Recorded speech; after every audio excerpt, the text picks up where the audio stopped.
Good morning, everyone, and welcome to this morning's proceedings. Imam, you have the floor to offer prayers. Imam C. أعوذ بالله من الشيطان الرجيم بسم الله الرحمن الرحيم الحمد لله رب العالمين الرحمن الرحيم مالك يوم الدين إياك نعبد وإياك نستعين اهدنا الصراط المستقيم صراط الذين أنعمت عليهم غير المغضوب عليهم ولا الضالين بسم الله الرحمن الرحيم وإن تستفتحوا فقد جاءكم الفتح ونصر من الله وفتح قريب وبشر المؤمنين بسم الله الرحمن الرحيم قل والله أحد الله الصمد لم يلد ولم يولد ولم يكن له كفوا أحد بسم الله الرحمن الرحيم قل أعوذ برب الفلق من شر ما خلق ومن شر غاسق إذا وقب ومن شر النفاثات في العقد ومن شر حاسد إذا حسد بسم الله الرحمن الرحيم قل أعوذ برب الناس ملك الناس إله الناس من شر وسواس الخناس الذي يوسوس في صدور الناس من الجنة والناس إن الله وملائكته يصلون على النبي يا أيها الذين آمنوا صلوا عليه وسلموا تسليما صلى الله تعالى عليه وعلى آله وصحبه وسلم تسليما سبحان ربك رب العزة عما يصفون وسلام على المرسلين والحمد لله رب العالمين. Amin. Shukran, Imam C. Council, are we ready with this morning's witness? If we are, can we proceed, please? Good morning, Mr. Chair, Commissioners and members of the audience. I apologize for coming in a little late. Yes, we are ready to proceed.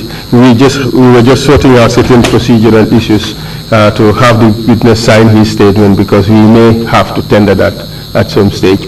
We don't know how things would pan out. But yes, we are ready to start. And Mr. Osher, kindly bring in the witness. Thank you, Mr. Chair.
I, Abdou Njie. Man, Abdou Njie.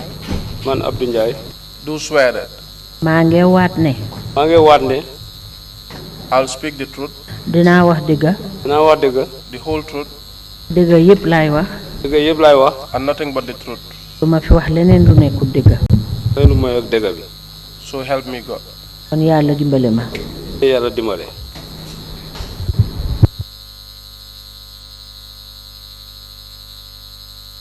You may be seated, please.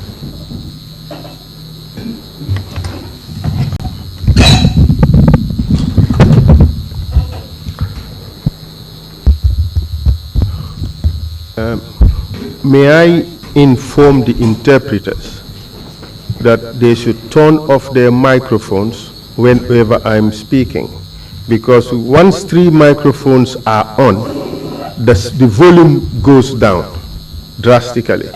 In order to avoid that, the interpreters and I should be turning off our microphones whenever the other person is speaking. Right? Otherwise, we would have that problem. So let's try to see whether we can exercise that discipline. In the meantime, Mr. Njie, you can keep your microphone on. And please draw it closer to you so that you would not have to lean forward whenever you speak. Thank you. Mr. Njie, we have met before, but nonetheless, I'll introduce myself again. My name is Esa Mbaifal. My role today is to assist you deliver your evidence before the commission. Do you understand? Mr. Njie, gise woon nañ ba pare waaye nag benn tey rek ma baamtuwaat la wax la ne man maay Essa Mbay Fall te man maay ki nga xam ne maa la jàppale tey ci seede yi nga xam ne moom nga fee teewal tey jii. Before you start your testimony, I want to inform you that it is an offense under the laws of this country to lie on the oath. Nga commencé sa seede dama la bëgg a xamal ne bu fekkee ne waat nga ba pare boo fenee loolu dafa mel ni yàqa nga luwaa yi nga xam ne moom la ñu doxee fii ci biir réew mi. Additionally, lying before the commission or providing false information to the commission is another offense under the laws of this country. Ma yokka ci tamit pour xamal la ne ci commission bii boo fi waatee bu fekkee ne fen nga fi wala nga joxe fi ay seede yoo xam ne gis nañ ne du dëgga bon dafa mel ni yaa ngi yàqal luwaay nga xam ne moom li commission bi di doxee. Do you understand? Ndax leer na la? Waaw leer na ma. Yes, I understand. Are you now ready to start your testimony? Pare nga pour joxe sa seede? Waaw pare naa. Yes, I'm ready. What are your full names, please? Naka nga tudda? Man Abdou Njie. I am Abdou Njie. What is your date of birth? Kañ nga juddu? maa ngi juddu atam 1970. Fukki fan ak juróom si weeru Oxat. 15th of August, 1970. Where were you born? Fan nga juddoo? maa ngi juddoo dëkk bu ñuy wax Kër Ardo ci Badibu. I was born in a village called Ardo in Badibo. Where did you go to school? Fan nga jàngee school? Attend na Njawara Primary School. I attended in Njawara Primary School. Could you give us the dates, please? Ndax di ñu mën a wax bés si? In 1979. When did you finish Njawara Primary School? Kañ nga jeexal Njawara Primary School? maa ngi jeexal Njawara Primary School in 1987. I completed Njawara Primary School in 1987. What did you do after that? Lan nga def gannaaw boobu? ma continuer dem Kerawan Secondary School. I proceeded to the Kerewan Secondary School. Did you complete Kerewan Secondary? Ndax matal nga Kerewan Secondary?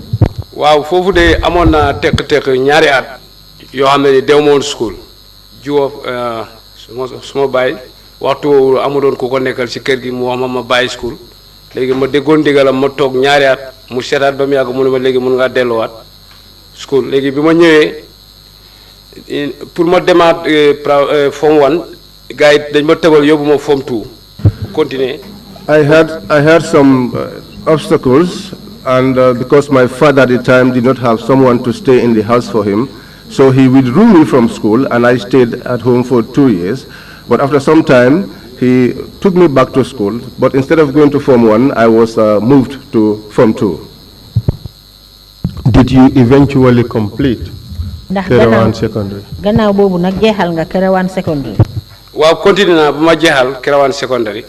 Yes, I continued until I completed at the Kerewan Secondary. What did you do upon completion?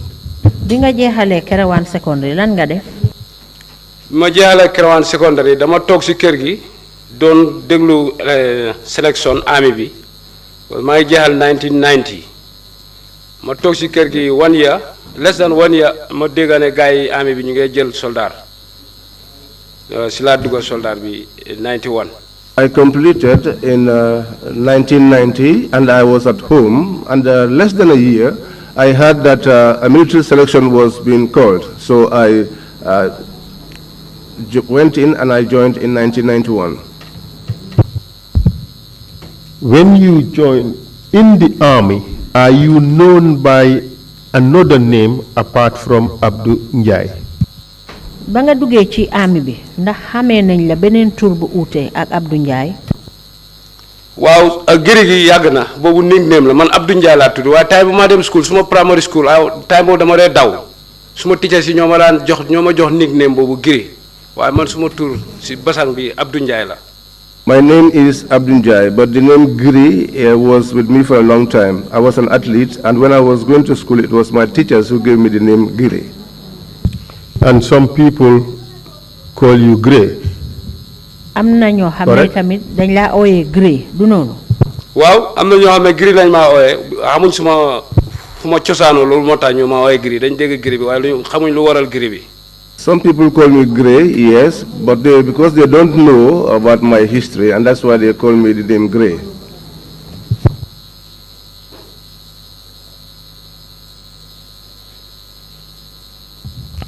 So tell us, where did you do your military training? léegi wax ñu fan nga jàngee mbiri soldaar. Farafenni laa traîné. I trained in Farafenni. When did you complete your training in Farafenni? kañ nga jeexal njàng moomu ca Farafenni. ñu ngi jeexal 92 January. We completed in 1992 in January. What happened to you after you completed your training? waa lan moo xew ci yow nag gannaaw boo jeexalee sa njàng moomu. gannaaw bu ma jeexalee suma njàng mi. After completion of my training, ñu pass out. We passed out. ñu yóbbu ma Farafenni. And I was taken to Farafenni. What rank did you attain at this time? ban ma xama nga yore woon jamono boobu. jamono yi amoo benn grade amoo benn maqama. At that time, I was not having any rank. Essentially, you were a private soldier. bon dafa mel ni jamono jooju li ñoo wax private soldier moom nga woon. waaw loolu laa woon. Yes, that was what I was. And tell us your progression in the army. léegi wax ñu nag yokkute yi nga jaar ci army bi. yokkute yu ma jaar liggéey dem liggéey ci army bi xam nga army bi am nañ suñu liggéey si biir loolu si laa nekkoon di liggéey. The advancement I had in the army was by way of the works, because you know in the army there are a lot of different types of works that you do. Did you receive any promotion? ndax jamono jooju nag am na benn promotion boo xam ne am nga ko. waaw def naa fukki at yoo xam ne ni ama maqama bi ma amee fukki at lañ ma jox si lañ ma njëkkaa jox grade bu njëkk. I spent 10 years where I did not have any promotion, but it was after the 10 years that I was given my first promotion. And when you were promoted, to what rank were you promoted? léegi nag bañ yokkee maxaama boobu ci ban rank nga amoon lan lañ la joxoon. lance corporal lañ ma joxoon. I was given the rank of a lance corporal. Can you recall this date, 10 April year 2000? mun ngaa fàttaliku bés bii fukki fan ci weeri April atum 2000. waaw mun naa ko fàttaliku. Yes, I can recall. Where were you based at the time? jamono jooju fan nga nekkoon di liggéey. boobu mu ma fekk Farafenni si camp bi maa ngi duties QRF. That time I was in Farafenni on duties at the QRF. Kindly tell us what happened that day at the QRF. wax ñu lan moo xew bés boobu ca QRF. lu xew mooy man dama nekk si biir di relax di noppaleku. What happened was I was inside relaxing. léegi suma benn boy ñëw dóor ma mu ne ma xanaa yëguloo la yow gars yi ñu ne général fo ñëpp a ngi fooleen si biti. Then one of my boys came and tapped me, and I got up, and he said to me, "Are you not aware of what is happening?" They said that everyone should fall in. Proceed, please. Man tam si laa jóg ma sol suma bagage yi suma ngànnaay yi ma génn si. That was when I got up and got dressed up and went out. bi ma génn see ma taxaw ñun fu ñu war a taxawee. When I came out and stood where we were supposed to fall in, leen déglu. and I was listening to them. What did they tell you? lan lañ la wax. non ñoom seen wax bi xam nga si armée bi. su fekkee ne ni ñu bëri ngeen dañ leen taxaw yow nga nekk amuloo rang bu mag si ay groupe ngeen a nekk ngeen taxaw ko defee commande bi mooy ñëw mu taxaw mu wax yéen ñoom ngeen dégg ordre bu ñëw wax yéen ñoom ngeen dégg. No, in the army, when you are called and you don't have a rank or you are not amongst the senior officers, you have to stand in a group so that the senior officers comes and address you in a group.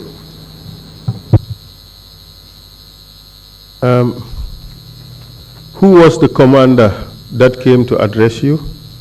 kan mooy commander wi nga xam ne moo ñëwoon nag pour waxal leen. Captain Paul adjutant bi Paul Mendy moo njëkkaa ñëw. It was the adjutant, Paul Mendy. He first came.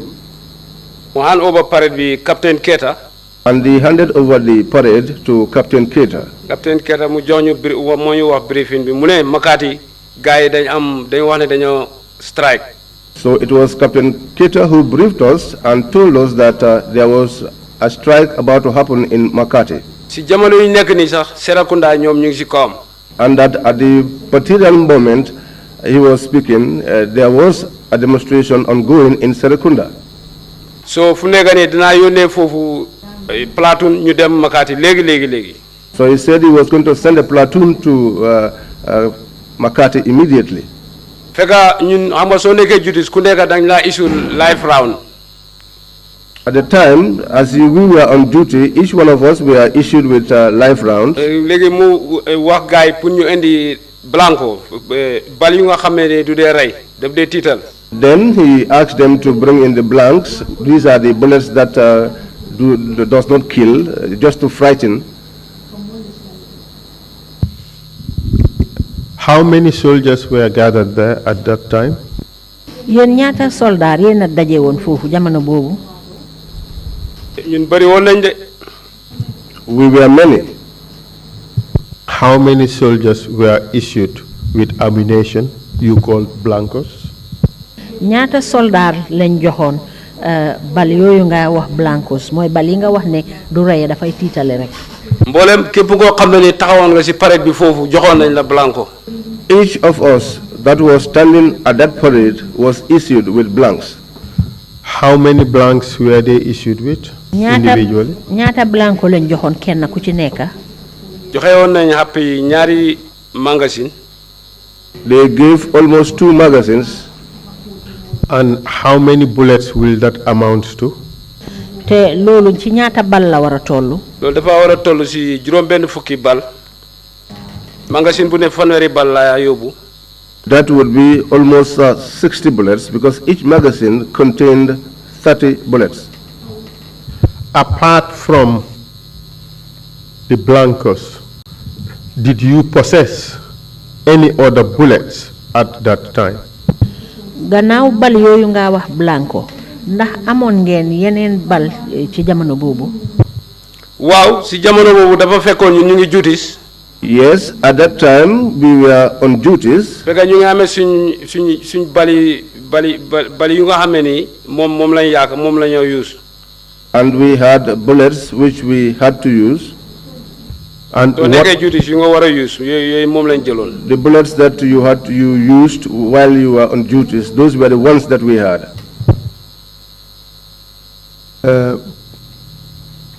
Those bullets, how are they different from blancos?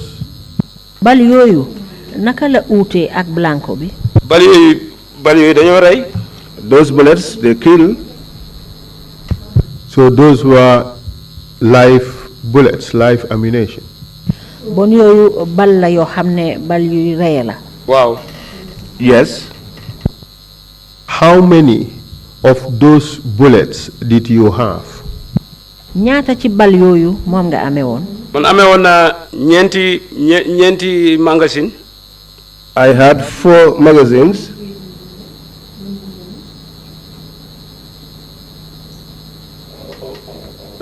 And how many bullets would the 4 magazines amount to? ñaata bal moom la ñeneenti magasin yooyu di am. ana soo ko calculer soo ko boolee yëpp dana war a nekk téeméeri bal ak ñaar fukk de because magasin bu ne fanweeri bal laa def. If you should put them together, it will amount to 120 bullets because each magazine contained 30 bullets. ci suma juumut. If I am not mistaken. Isn't it standard that the magazine for the AK-47 rifle would carry 30 bullets?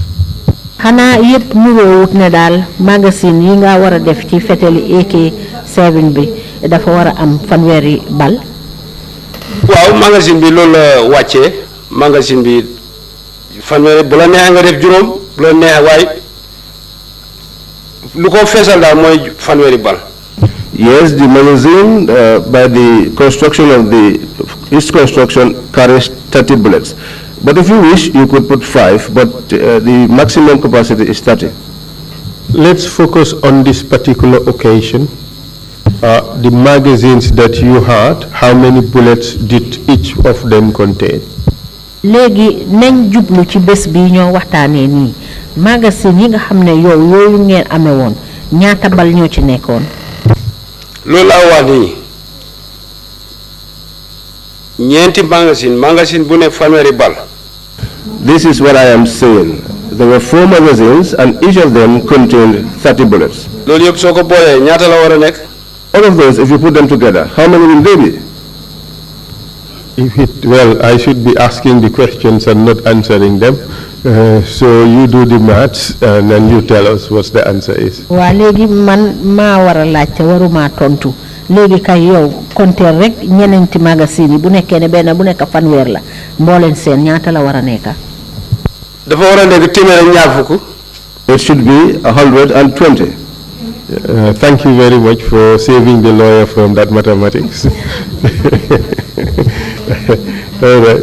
So, as a matter of procedure, can you inform us how weapons, how ammunitions are issued in the army and how ammunitions are accounted for at the end of operations? léegi comme ni mu war di demee ndax dig ñu mun a wax su fekkee ne ñu ngi joxe gànnaay naka lañ koo joxe ak su fekkee ne ñu ngi ko war di joxe ñaata lañ war dee joxe ci jamono bu ci nekk ci ni mu war a faral di amee. xam nga dafa mel ni xam nga boo nekkee QRF. When you are at the QRF boo fa nekkee da ngaa toog pour lu mënta xew yéen a war a teel a jóg. when you are the QRF, you are there stationed waiting for any eventuality. You are the ones that are supposed to respond to that eventuality. So far, am magazine. That is why once you are there, you are issued with 4 magazines.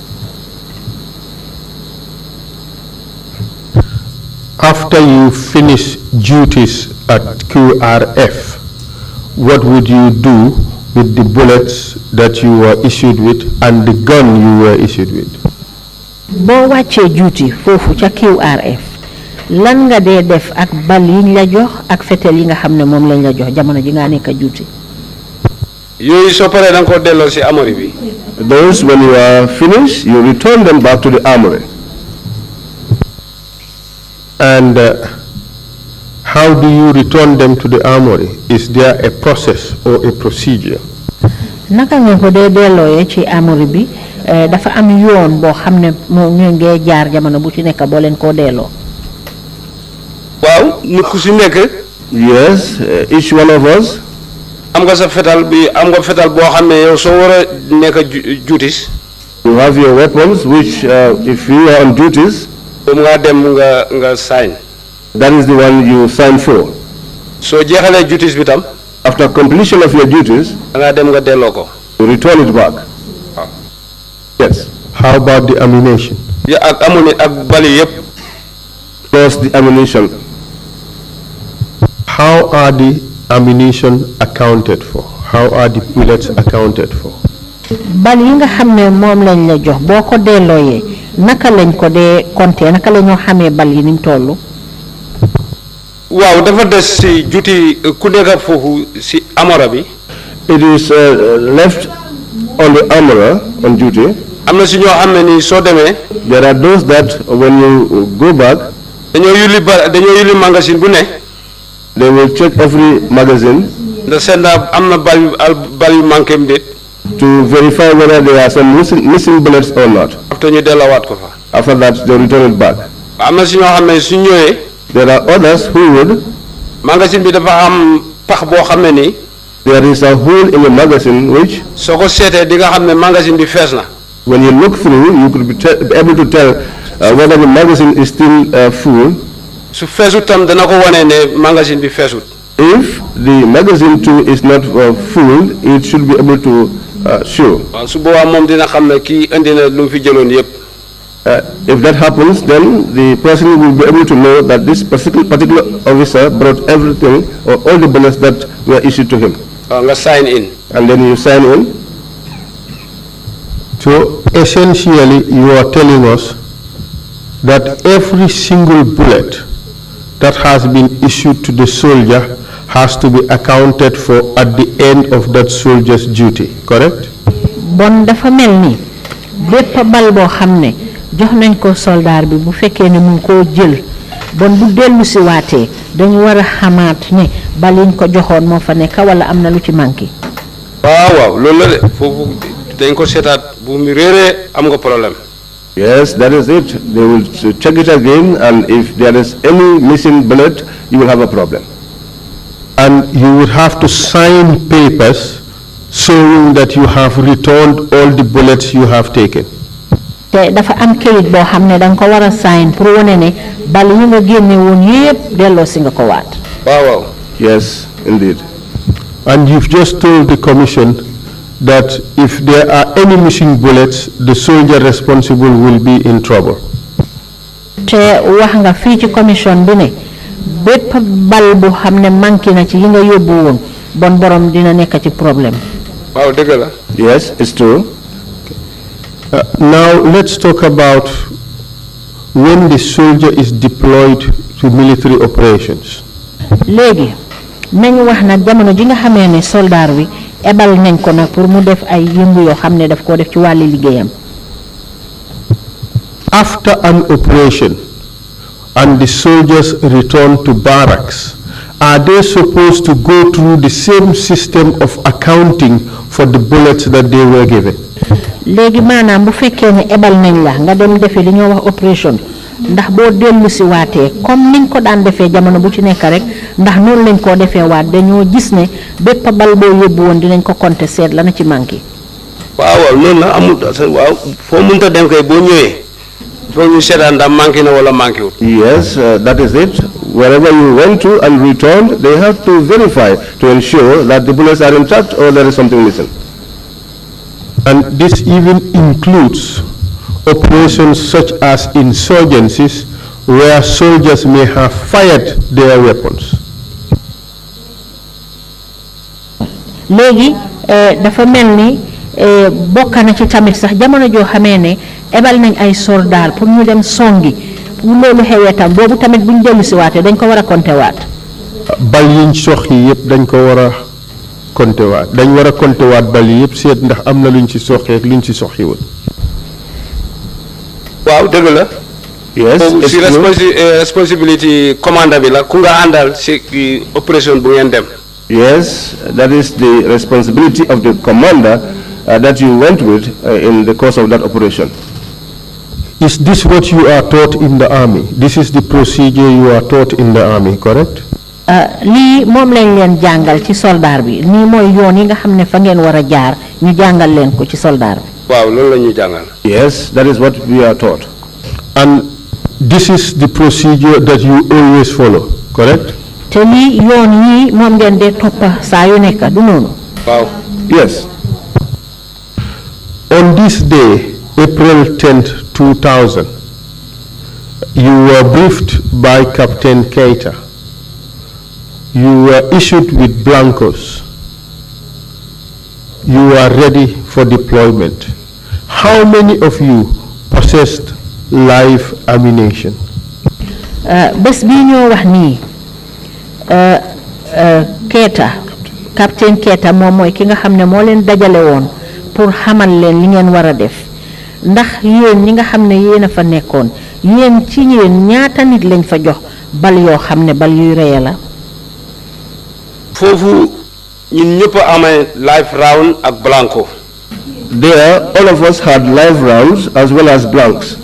ñun ñi nga xam ne daf ñu fekk ñu ni kiwaaref dafa fekkoon ñu sign out suñ live round bi toog. Those of us who were already at the QRF, it meant that we had already signed out our live rounds and we were seated. ñi nga xam ne ni nekkuñoon kiwaaref ñu nekk standby. Those who were not at the QRF but were on standby, ñoom tam issue nañ leen live round ak blanco. those two were issued with live rounds as well as blanks. And what happened after all this process? By the way, were you told what your operational orders were as you were getting ready for deployment? léegi bi ngeen di waaj pour dem ndax waxoon nañ leen liñ leen di ebal lan la doon. non ñoom koy foofu dañ wax gaay ñoom dañ def seen def ñu select fanweeri nit ñu boot troc bi pour dem Makati. They just did their own thing, selected 30 people, and they boarded them on a vehicle en route to Makati. Did they tell you what your job was going to be?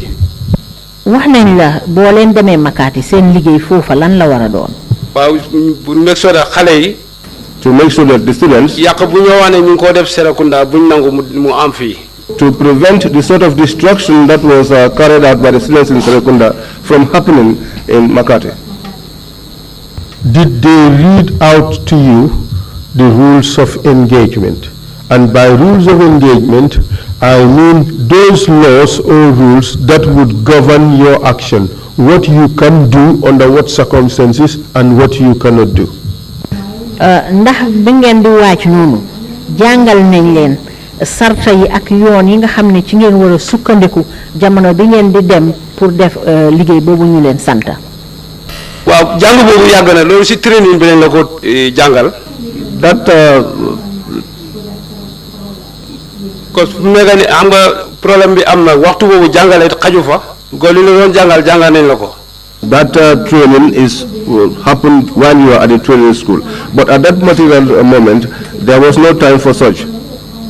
The question actually is, were you reminded of the rules of engagement?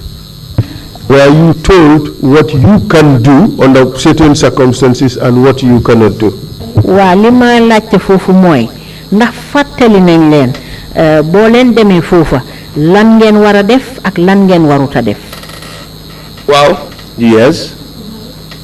And what were you told? lan lañ leen waxoon. suñ demee ñu protect xale yi. That when we go, we should protect the students buñ nangu ñu yàq dara. and prevent them from destroying anything. Were you told under what circumstances you can use live bullets on civilians? ndax wax nañ la Armed civilians. ndax wax nañ la ci ban jamono ngeen di toll ba nga xam ne doo leen war a jël ay bal yoo xam ne dafa reye ngeen di ko soxi ci kaw ay civil yoo xam ne sax ñoom amuñ gànnaay. waaw soldat. Yes, as a soldier. fekkee jox nañ la bal buy rey ak bal bu dul rey. If you are issued with a live ammunition and blanks, dafa des si waxtu problème bi situation bi foofu nu mu demee. it will depend on the situation on the ground.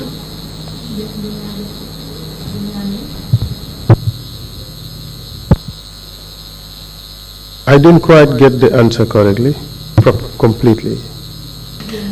mu ne lim la laaj. Could you repeat your answer? Bamtuwaatal sa tontu bi. ko mu bamtuwaat kii am laajteem bi. I will ask the question in Wolof to make it easier. Li ma doon laajte mooy ndax bi ngeen di jógee seen camp bi di pare pour dem ndax fàttali nañ leen ci yan jamono mbaa ci yan situation nga mun a soxee sa bal buy reye ci kaw nit ñoo xam ne yoruñ gànnaay.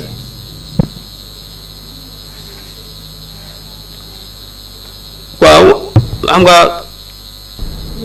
ñoom comme lu nga wax nii su fekkee ne ni dem nga ci certain situation nga fetal sa bali jeex bali nga false bali su jeexee ba pare problème bi mu ngi gën a yokku da nga def miin nga sànni ci kaw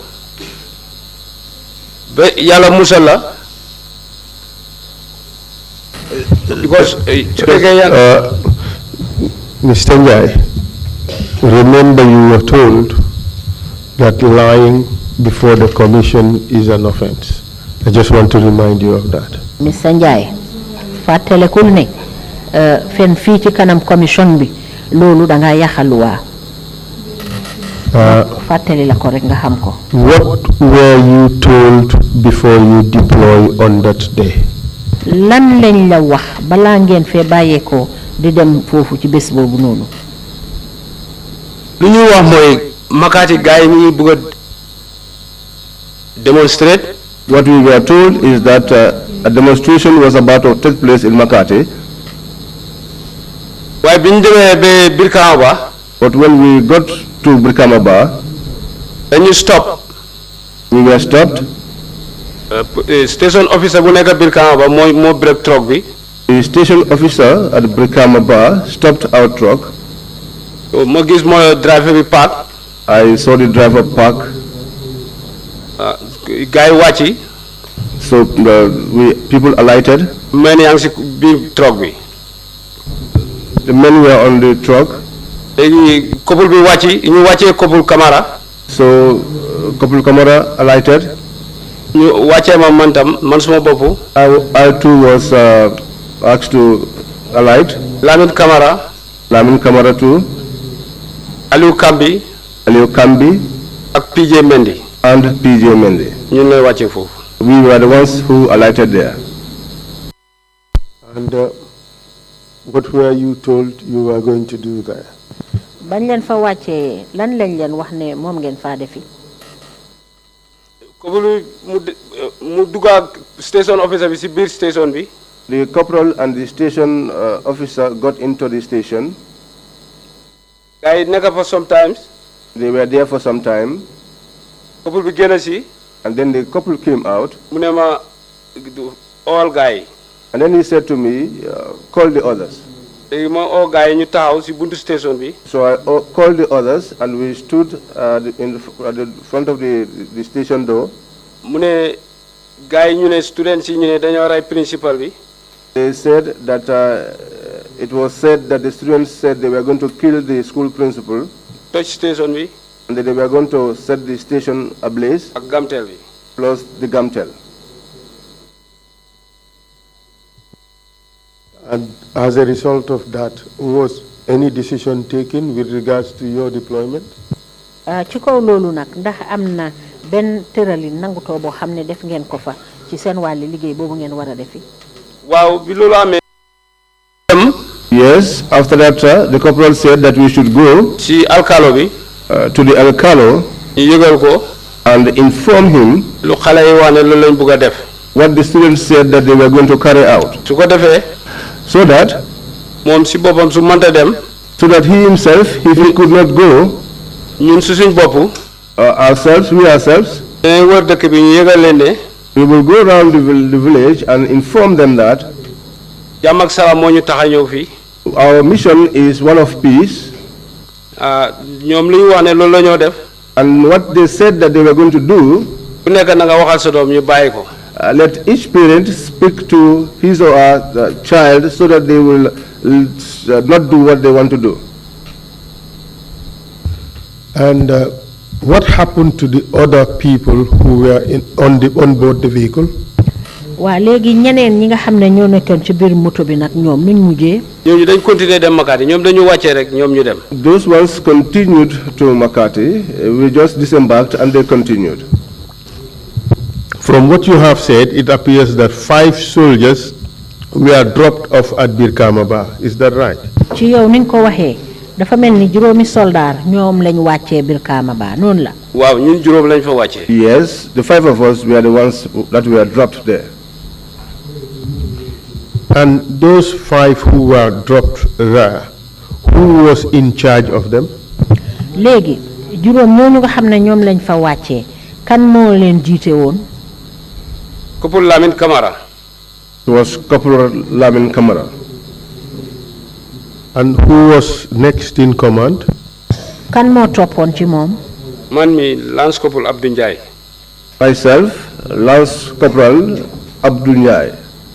And how about the others? What were their ranks, if any?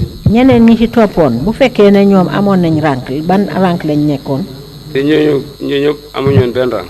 The others did not have any rank. So what time of the day on 10th April 2000 did you arrive at Birkamaba? bési fukki fan ci weeru April ban waxtu ci ngeen egg foofa ca Birkamaba. su ma fàtte ay boori timis la booba gars yi ñu ngeen nodda timis daal jëm gexe.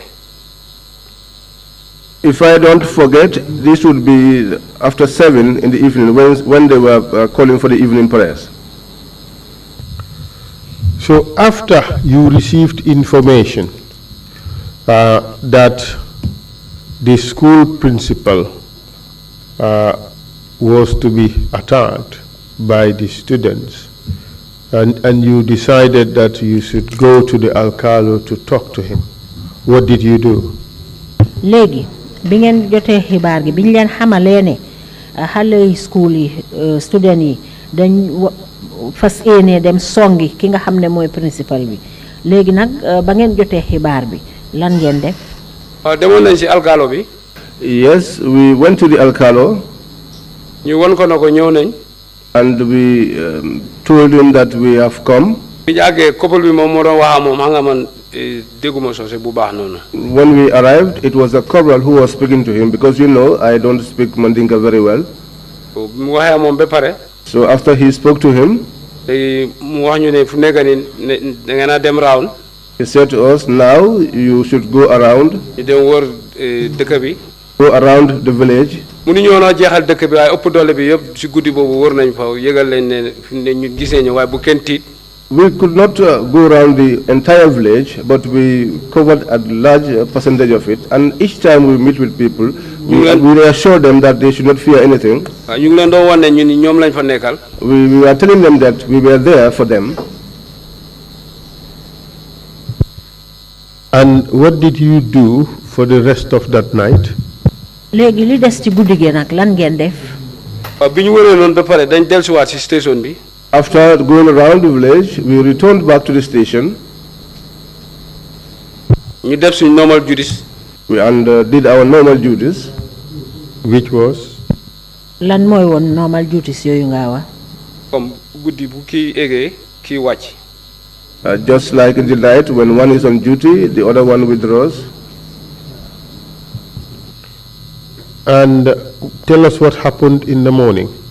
léegi ca ëllëg sa ci suba ba bor setee nag lan a xew. waaw bi ñu dee fajar. When the call for the morning prayers was called, man fekk time boobu nelawuma. at that time I was not sleeping. ba gis couple bi mu ngay jàpp. I saw the corporal performing ablution. mu jàpp ba pare mu julli. After he performed this ablution, he prayed. waaw man tam ma julli. I also prayed. bi ñu jógee foofu moom mu wax ñu ne léegi nañ try ñu dem si school bi. When we left there, he said to us, now let us try and go to the school. suñ fa demee si suba teel gi da ngaa gis ne ñoom lu ñu wax ne dinañ ko def bu ñu gisee foofu gars yi dinañ tiit duñ mun a def dara. If we should go to the school this early, and when they see us, that is the students, then they will not do that which they said they were going to do. Did you go to the school? demoon ngeen ci school bi. waaw demoon nañ si school bi. Yes, Tell us. we went to the school. Tell us who went. wax ñu ñana dem. ñun ñëpp a demoon. All of us went. The 5 of you. waaw. Did anybody else go with you? ndax am na keneen ku ànd ak yéen lu utee yéen juróom yooyu. déedéet man gisuma ñun 5 ñoo jógee si station bi ñëw ba si school bi ñu dugga. No, I did not see. It was the 5 of us who left the station, came to the school, and went inside. Kindly tell us what happened there. léegi wax ñu lana fa xew. man maa couple bi ñoo dugg yeneen ñetti private yi gars yi toog si biti taxaw si biti. I and the corporal went inside, and the other 3 private soldiers stood outside. waaye ñun bi ñu duggee bi ñu gars yi booy gisee luñ teel a dem am na ñu fekk si school bi foofu. But when we got inside and the boys saw us, in fact, no matter how early we went to the school, we met other people there, other students already in. waaye ñoom am na ñoo xam ne ñu ngi doon jéem a daw. There were some of them who were attempting to run away. after mu ngi leen a wax ne allo ka mu ne bëri. And he was telling them in Mandinka, stand, what I ran from. man tam ma wax leen loolu si English. Can you say that in Wolof? Allo al kanabori? What does that mean in Wolof? ndax xam nga loolu lan la tekki ci waaw olof. muy wax booy ne lan ngeen a daw ñu yéen lañ ñëw pour protect lu ngeen ñoo dawee. He was saying to the boys, what are you running away from? We are here to protect you. And what happened after that? lan moo xew gannaaw boobu. loolu bi mu xapp ne yàggul rek ñu gis ñetti tracteur ñu ngi jógee si biir dëkk bi. After that, not long after, we saw 3 tractors coming from the side of the village. yëpp mu ngi fees a xale student. And all of them were full with students. And then? ñoom bi ñëwee bañ xam ne ni bañ seen ñu si am ñu seen si buntu bi school bi ak ñu nekk si biir. When they came and saw some of our colleagues who were at the door and those of us who were inside, foofu lañ commencé di yoo yéen la ngeen awut suñu school bi. that was where they started shouting, what are you looking for in our school? ñu commencé di saaga. And then they began to insult. ndeke foofu ñoom ñu ne seen head boy bi ak seen head girl bi gars yi dañ leen téye si station bi. Behold, at that time, it was said that their head boy and head girl were being detained. man si la doog a xam ne ñii dañ am na ñu nekk si station bi so ñu ñoo wax ne ñu jox leen seen head boy ak seen head girl bi. That was when I got to know that there were some people at the station because they were demanding for the release of their head boy and head girl. so foofu la gars yi commencé biñ commencé di saaga di sànni si la couple bi wax ne nañ daw ñu dem si station bi. So when they started insulting and pelting stones, that was when the corporal said, let us withdraw back to the station. Continue, please. eggalin. after biñ ñu commencé di sànni ñu fexe ba génn perimeter school bi. When they were pelting us with stones, we tried until we left the perimeter of the school. foofu dañ tasaaroo gars yi dañu overcome ba nga xam ne fu nekk nii tasaaroo nañ. And so we were overcome by the students, and we dispersed, we separated from one another. waaye after ñu dellusiwaat si boori koñi perimeter fence school bi si kaw tali bi. But after we returned back to the side of the perimeter of the school, just close by the roadside, foofu la couple waxee fire. that was where the corporal gave the order to fire. so ñu doon fire di defense pour ñu advance dem si station bi because ñoom crowd bi yëpp foofu lañ concentré ñu doon sànni. So we were firing, trying to get to the station, because that was where the crowd was concentrated on. waaye si diggante fu ñu doon fire fekk ba ñu àgg si station bi dara xew doon. But at that time when we started firing until we got to the station, nothing happened. léegi bi ñu demee ba àgg si station bi. But when we got to the station, ñoom ñu ñëw ba si gamteel bi gars yi taxaw foofu. they came up to the gamtel and house, and then they stood there. gars yi commencé di taal ay pono. And then they began to set tires alight. commencé toj gamteel bi. And they began to break inside the Gamtel house. yooyu yëpp xeer yaa ngee naaw. And all through that, stones were flying around. waaw léegi man suma bi ma kookaatee ma gisee suma blanco bi jeex na. So when I cocked and realized that my blanks were exhausted, léegi ma attaque suma life round bi. that was when I attached my life round. ma fetal si kaw. I shot in the air. bi ma fetalee si kaw. When I shot in the air, after 10 minutes. after 10 minutes, ma dégg ñu ne am na ku dee. I heard it been said that someone has died. comme yàgg ma dégg booy keneen ki tam dafa gaañu de. After some time, I heard that someone else had died. man suma booba si biir loolu ma calculer ne. Internally, I calculated that bi ma commencé di sànni bal yi nga xam ne du lay rey.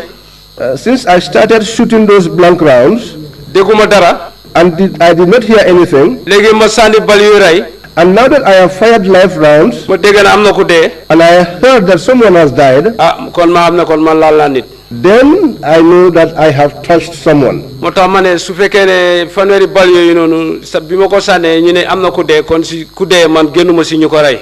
That is why I said amongst the 30 bullets that I have fired, if someone is reported to have died, then I cannot extricate myself from responsibility. léegi tension bi gën a aay. Then the tension became... Hold a second, Njie. You want us to believe that you fired in the air and people on the ground died. That's what you want us to believe. Naa ko wax ci wolof. Yow da nga fetel Yàlla ji rek nit ñi dee ci suuf. waaw su fekkoon ne dama fetal directly. kon dinaa am lu mu ëpp kenn wala ñaar. If I had shot directly, I would have killed more than one person. Listen to the question, Njie. déglu laajte bi Njaay. You fired in the air. yow ci jaww ji nga soxi sa bal bi. yow nga fetel Yàlla ji. You shot people God on the ground died. am ñu dee ci suuf. loolu day na waar di Njaay. loolu nga bëgg ñu gëm. You want us to believe that you shot up in the skies and people on the ground got killed. That is something hard to believe, Mr. Njie. waaw man weddiwuma ne rey na. I cannot deny that I killed parce que fetal naa bal yu nga xam ne dafa rey. because I fired live bullets. waaye man nu ma ko defee. But how I did it, noonu laa ko waxee. that is how I narrated it. Well, Mr. Njie, don't you see the impossibility in what you are saying? Mr. Njie, ndax yow li nga wax seetluwuloo ne loolu mënula am.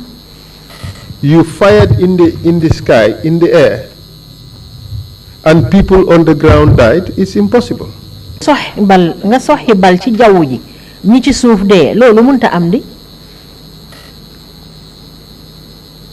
comme ni ma ko mën a waxee. Just as I can say it to you, comme nit yi bëri nañ. because people were many, yow tam soo seetloo. if you also look at it, su ma war du benn bal bu ko xasee ba sànni. if I should fire just one bullet, doo ko mën a téyewaat. you cannot hold it back again. si mu fanweeri bal. Much more 30 bullets. si biir nit ñi. In the midst of people, kon am naa yaakaar ne lu ëpp ñaar dina daanu. then I believe that more than 2 people would have been moo killed. tax weddiwuma. That is why I am not denying, parce que groupe ñun juróom ñu fa nekkoon. because the 5 of us that were there, ala reinforcement bi di jógee Basse. before the reinforcement from Basse came in, am na ku dee. there was someone that died. kon ñun ñu nga xam ne ñoo fa njëkkoon a nekk. Then those of us who were there initially, dee bi am na. and as so far as there was a death, man du ma mën a weddi ne reyuma. I cannot deny that I did not kill. maa nekkoon second in command. I was the second in command. Mr. Njie, it's not so simple. Njaay yombeewut noonu de. Let's break it down bit by bit. dañ ko tojat ndanka ndanka. 2 people were killed on the spot. ñaari nit ñoo dee ci taxawaay bi. kon maa leen rey.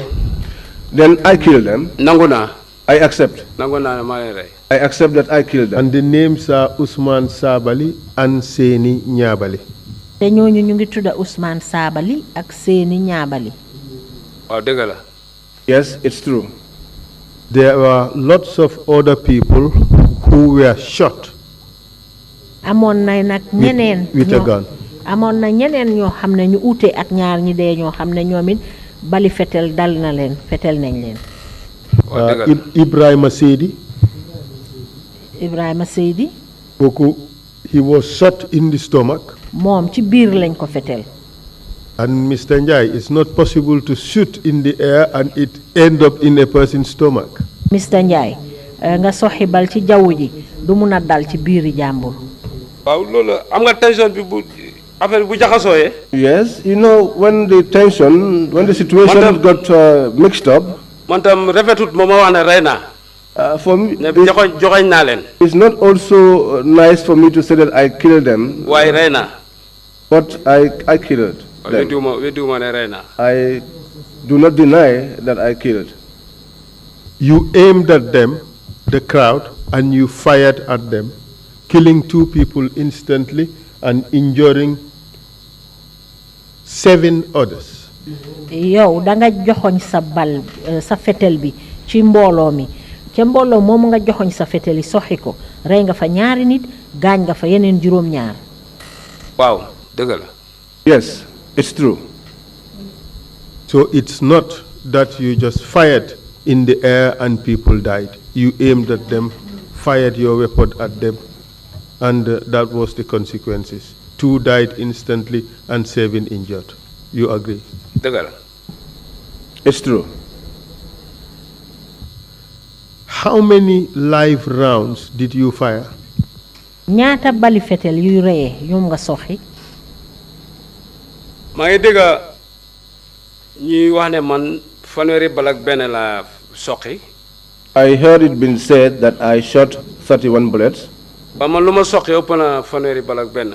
but what I shot is more than 31 bullets. ak ñu ne suma maag bi dafa rot foofu. They also said that my mark fell down there. man suma benn maag manqué wut. I did not lose any of my marks. suñu waxee ne fetal naa ko.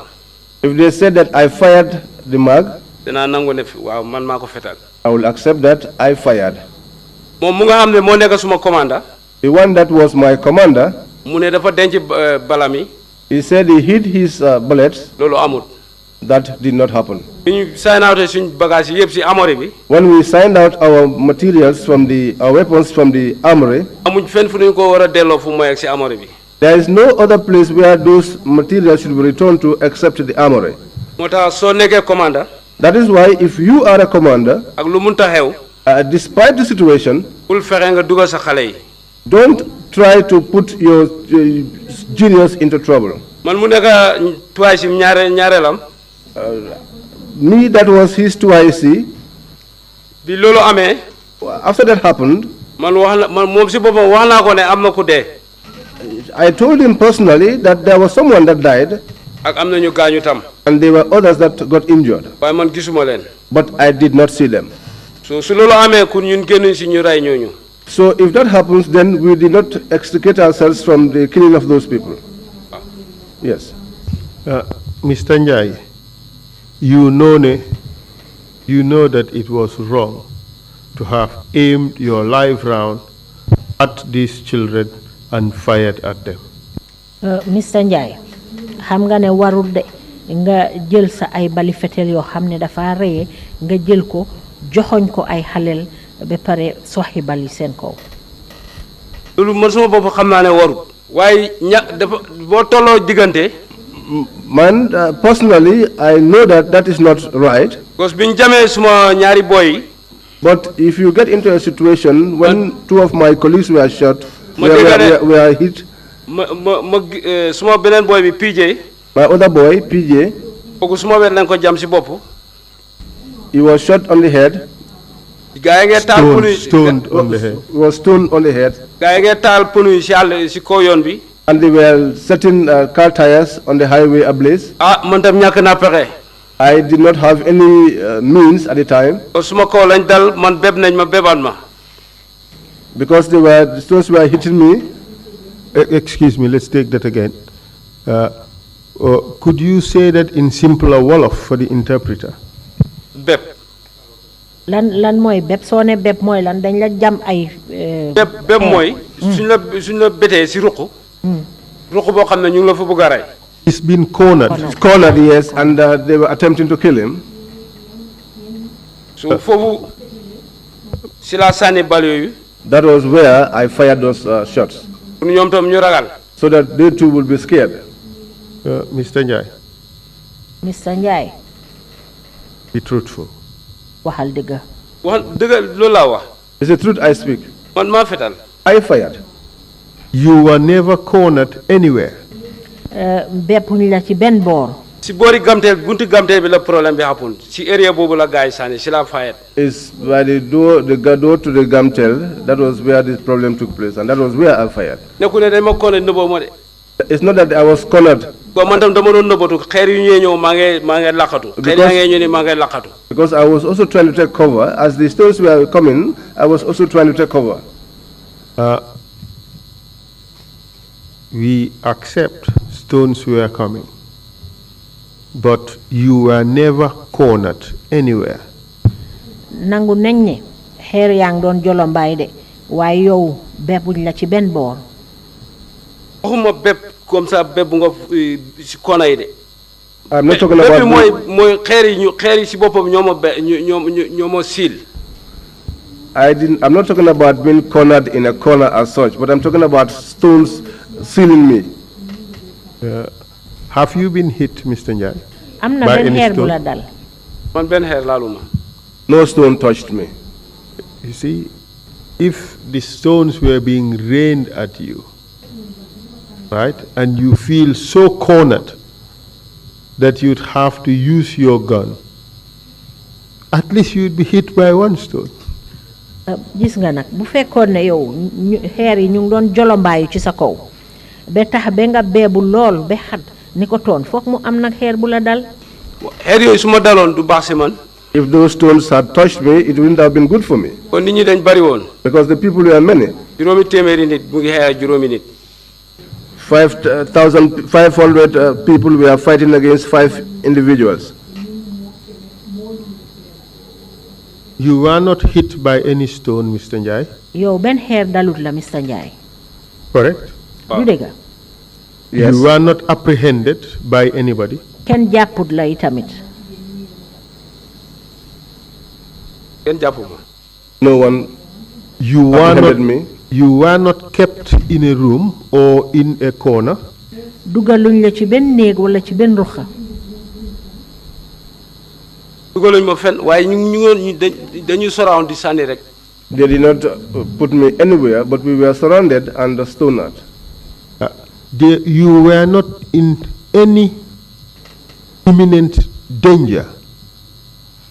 yow dafa mel ni nekkuloo woon ci benn jamono joo xam ne yaa ngi xatoon torop. ñu ngi taal pono yi xatoon nañ because dañ tasaaroo nañ. They were lighting the car tires, and so it was tense for us. Was your life threatened in any way by the tires that were being burnt?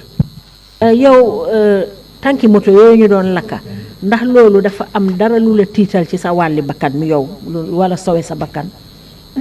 waaw. Yes. How? dañ sànni essence. They were si pono bi. They were spilling the petrol on the car tires. buñ taalee safara si day ubbeeku. So when they set the tires ablaze, the fire expands. si gàttal bi. To put it shortly, def naa ko. I did it. waaye réccu naa ko. But I regret it. waaye man tam diw suma coobare bopp pour ma def loolu. But it was not also my individual intention to do that. seetaane bu ñëwee. It's when the devil comes. comme man muy wax yow nii. Because I speaking to you now. ba ma doon dem Brikama ba fekk am naa fukki at si liggéey bi. When I was going to Brikama, at that time I already had 10 years on the job. ba pare fekk maa ngi suma famille itam. And also I had my family. fii ñun Gambians lañ. And we are Gambians. ñun mbokk lañ. They are our relatives. maa ngi jégalu. I apologize. si ñu nga xam ne ni lor nañ seen doom. To those that lost their ne def naa ko waaye du suma tayef. that I did it, but it's not my intention. We are trying to establish the circumstances under which you did it. fi mu nekk dañoo jéem a seetlu ci anam yi nga xam ne ci nga ko defee. Because you told us that you were under serious threat. ndaxte wax nga ne ci jamono jooju daal da nga xatoon lool. And we want to show that the threat that you faced was not of such severity that would warrant you to fire your weapon at these children, at these school children. Léegi ñu bugga laa won ne yow xat-xat bi nga wax noonu sonnalut la woon ba war a toll ci nga jël ay bali fetel di ko soxi ci kaw xale yooyu. sonaloon na ma loolu moo tax ma def loolu. It disturbed me. That was why I did that. waaye ñàkk pexe la because yàgg nañ ñu ngi ñoo di ñu sànni ba waxtu boobu. But it's a lack of an alternative because they were pelting stones on us for a long time. su ma yeboon ne dañu overcome. If we were overcome, so ma réalisé suma bali yooyu jeex na. and when I realized that my bullets were exhausted, te duma daw sànni fetal bi. and I could not run away and throw the gun, ñàkk pexe la. and a lack of a means is a means. Mr. Njie, you recall that it was 5 of you who were present there. Mr. 5 soldiers. Atele ko nga ne yéen juróomi soldaar yéen a fa teewoon. waaye juróomi soldaar yi nekkuñ benn groupe toujours de. Yes, but the 5 soldiers were not together in one group all the time. Were all of you being pelted with stones? Ndax yéen juróom ñooñu yépp dañ leen doon jamat ay xeer. ñun ñëpp te ñun ñu fa nekk ñëpp faaye nañ. All of us were being pelted and all of us fired. In fact, some of your members were hit by the stones, correct? Am na ñenn ci yéen juróom ñooñu ñoo xam ne xeer yi dal nañ leen du dëgg. waa dëgg la. Yes, In fact, some of them were injured. Am na ci ñoo xam ne sax gaañu nañ ci. waa dëgg la. Yes, it's true. And their situation was more critical than yours, who was never hit by a stone. te ñoom ci anam yiñ toll woon jamono jooju moo gënoon a métti yow sa bos mii nga xam ne benn xeer dalut la. xam nga ñoom soo gisee loolu yëpp am. If you see that Just answer the question. Just answer the question. What? Those people who were hit by the stones and were injured were in more precarious or difficult situation compared to you, who was not hit and not injured. ñooñu nga xam ne jam nañ leen xeer te gaañu nañ ci tamit ñooñu ñoo la gënoon a nekk ci ay jamono yoo xam ne sonnoon nañ comme yow mi nga xam ne benn xeer laalu la du dëgg. dëgg la. it is true. And none of them fired live bullets on the students. te ñoom kenn ci ñoom soxewut bal yuy reye ci kaw taalibe yi. fetal nañ. He fired. Do you know whether they fired live rounds on the students? xam nga ndax bal yi ñu doon soxe ci xale yi bal yi reye la. man suma bali jeex na. Aliou Kambi blanco yi jeex na ñu fa neexoon ñëpp suñ blanco yi dafa jeexoon dafa teel a jeex. My blanks were exhausted. Aliou Kambi's blancos were also exhausted. All of us who were there, our blanks were exhausted. I was not talking about blanks. I was talking about live rounds. man waxuma lu aju ci blancs yi de fetel yi du reye man yi maa wax mooy fetel yi nga xam ne dafa reye. waaw. bal yi. Yes. Who fired live rounds on the students apart from you?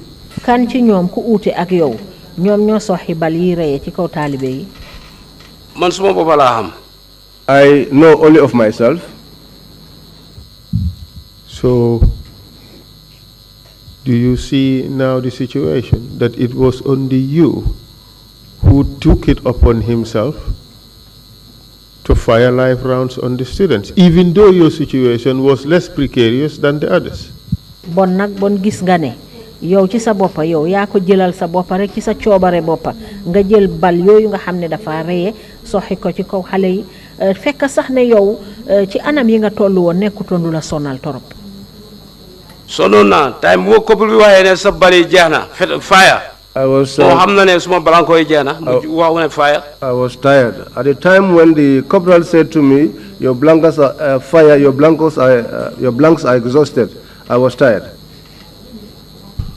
Are you suggesting that Corporal Camara knew that you had no more blanks? All you were left with were live rounds and he ordered you to fire live rounds on the students.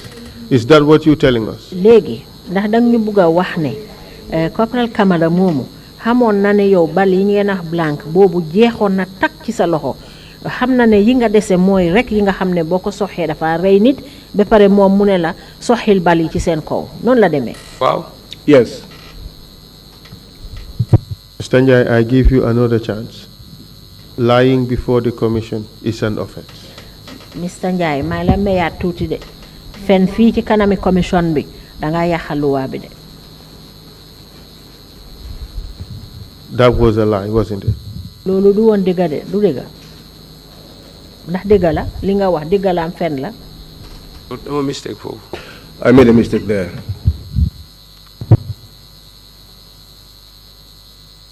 You fired the live rounds on the kids on your own discretion. yow That's the truth, isn't it? dëgga bi mooy danga jël bal yooyu soxi ko ci kaw xale yi ci sa coobare boppa rek du dëgga. waaw. Yes. Thank you. So let's us proceed. What happened after you have killed these 2 students and injured 7 others by opening live fire on these children? What happened after that? léegi jërëjëf léegi nag ñu eggali lan moo xew gannaaw boo xamee ne jël nga bal yi soxi ko ci kaw xale yi rey ci ñaar gannaaw loolu nag lan moo xew. gannaaw loolu. And injuring 7. te gaañ nga ci tamit lu toll ci juróom ñaar. gannaaw loolu Basse dañ ñëw. After that, the reinforcement from Basse came. bi ñëwee ñu start arresting. So when they came, they started conducting arrests. Who was conducting the arrest? ñan ñoo doon arrest. dañ ñëw ak seen commander. They came with their commander. Which team was conducting the arrests? ban kuréel ñoom ñoo doon def arrest yooyu. teami Basse bi. The team from Basse. How about your team? What was your team doing at that time? jamono jooju nag yow sa team luñ doon def. ñoom bi ñëwee seen dafa fekk ñun suñ team bi ñu ngi scattered. ñoom seen wax jamono bu ñoo ñëw. The time that they came, our team was scattered. dama just seen pick-up bi rek. I just saw their pickup. gaa yi ngay tub di wàcca. And they were jumping down from the students yaa ngay daw. vehicle, and the students were running away. ñii ñuy jàppa. And they were dugal si moto bi di yóbbu Makati. arresting some, putting them in the vehicle, and taking them to Makati. Were there any people who were arrested and taken to the police station in Birkamaba? ndax am na ñen ñoo xam ne arrest nañ leen yóbbu leen ci police station bi nekk Birkamaba. waaw am na ñu arrêté woon foofu yóbbu leen foofu dañ doon arrêté di si station bi après ñu dugal leen si moto bi yóbbu leen Makati. Yes, there were some that were arrested and taken to the Birkamaba station, and others too were taken to Makati. And did you participate in that activity, the arresting of these people ndax yow and taking them to the station? bokkoon nga ci ñi nga xam ne ñoo doon arrest nit ñi di leen yóbbu ci station bi. déedéet foofu man arrest ma kenn du ko gars yi dañ fekk time boobu man maa ngi sonn. No, at that time I did not arrest anyone because at that time I was exhausted. I give you another chance to reflect on this answer and tell us the truth. maa ngi laa mayati de nga fàttaliku tontu bi nga maa tontu bu ko defee nga mun a wax dëgg. ndax bokkoon nga ci ñi nga xam ne ñoo doon arrest nit ñi di leen yóbbu ci station bi.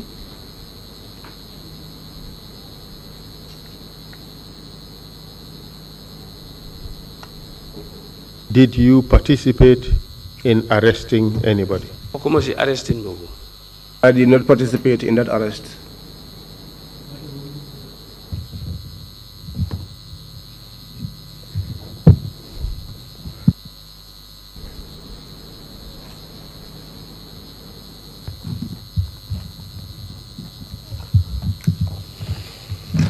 Just give me a moment. I want to bring something to your attention.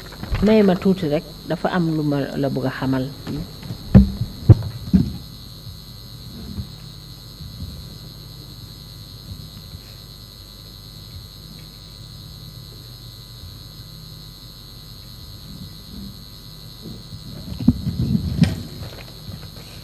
Yes.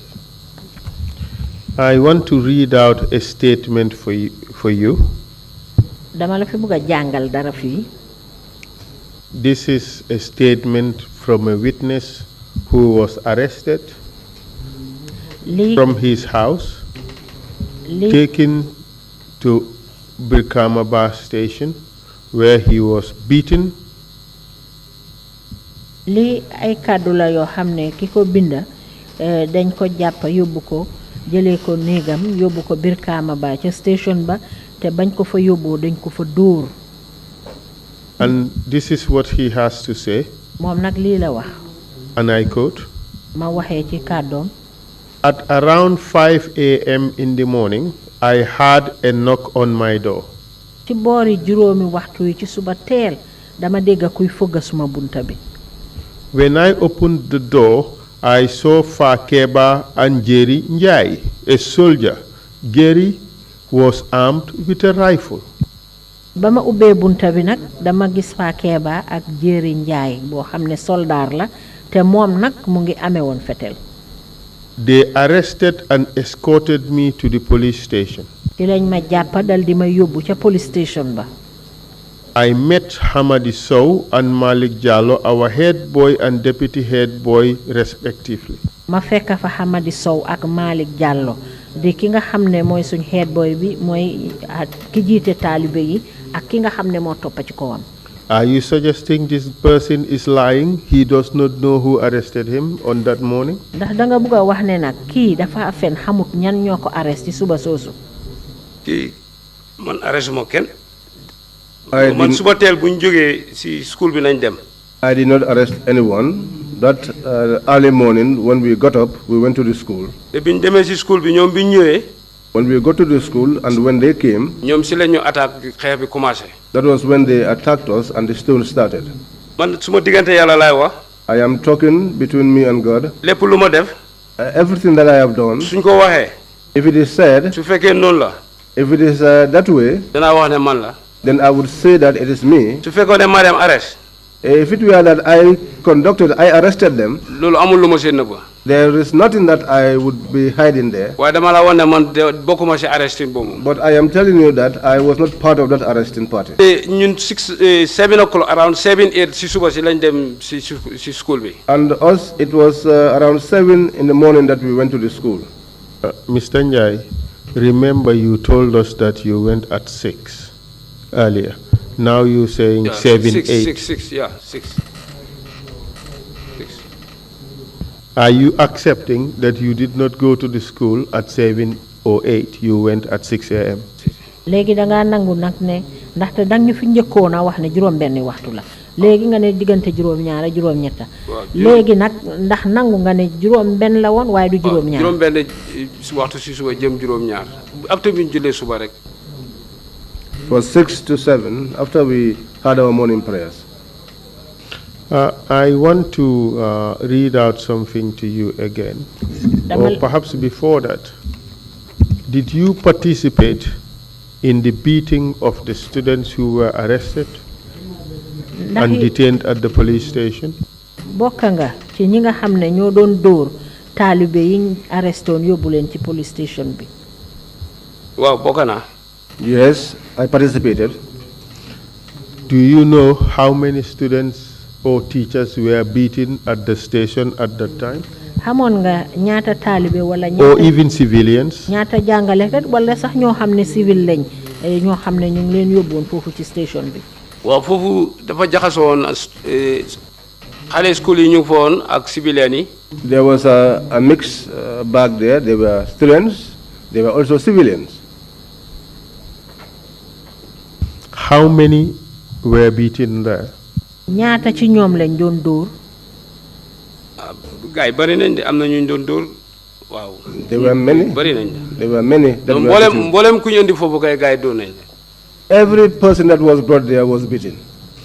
You suggesting guy door nañ la? They have beaten. do nañ len They beat them. ñun door nañ len We beat them. Exactly. Do you know that under the laws of this country, it is unlawful to beat anybody? ndax xam nga ne lu waa réew mi ànduñ ci kenn koo xam ne dangaa dóor nit luwaa bi nanguwu ko. waaw nangu na. I accept. And you knowingly participated in the beating or torture of these people in the full awareness that it was unlawful. te yow oroon na la te xamoon nga ne li nga doon def nii luwaa nanguwut ko di dóor ay nit di leen mitital te yaa ngi ko doon def. affaire yi garaw bi. On the issue of the demonstration. ñoom bi ñëwee from Basse. Mr. Njie, answer the question. The question is, you knew fully well that what you were doing was unlawful. You still went ahead to do it. tontu liñ la laaj yow mi sa bopp oroon na la ping ne li nga doon def luwaa nanguwut ko waaye da nga continuer di ko def. waaw dëgg la. Yes, it's true.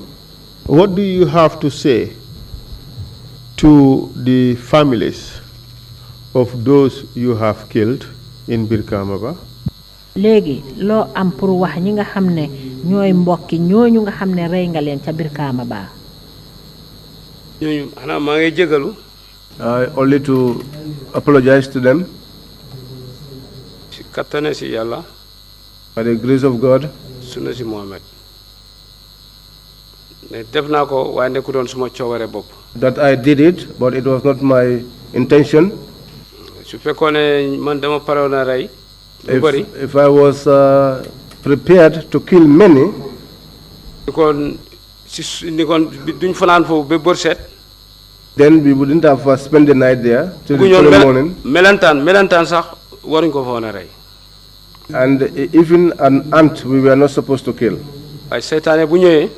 But when the devil comes, kenn xamul naka la. no one knows how. maa ngi naa jégalu baalal ma. I apologize to them. I seek for their forgiveness. man tam borom njóobal laa comme ñoom. I am also a family man as they are.